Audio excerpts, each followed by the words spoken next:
Vetura i mbeti në këtë gjendje në rrugën Ferizguri në Çaklavic. E nga këtu SHK u përpoq të largohej në këmbë.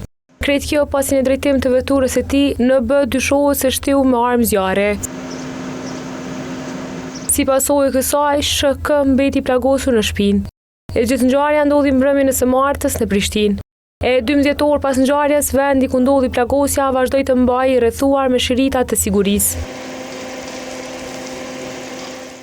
Vetura është aksidentuar gjatë tentativës për të larguar nga vendi i ngjarjes dhe e njëjta pas përplasjes ka dalë jashtë rrugës dhe ka mbetur e bllokuar në këtë vend.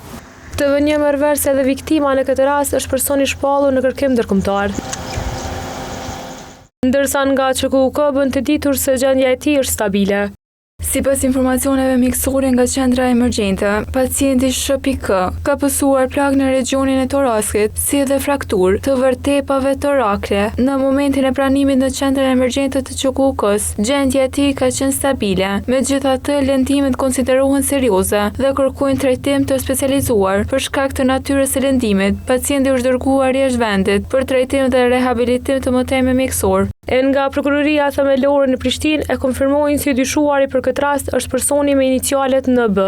Me urdhër të prokurorit të shtetit është kryer bazësisje nga policia e Kosovës, ku aty janë gjetur një armë gjatë, 7 gëzhoja dhe 13 fishek. Ndryshe nga prokuroria themelore e Prishtinës bën të ditur se edhe gjatë ekzaminimeve në veturën e viktimës, organet të rendit hasën një armë zjarri dhe 12 fishek.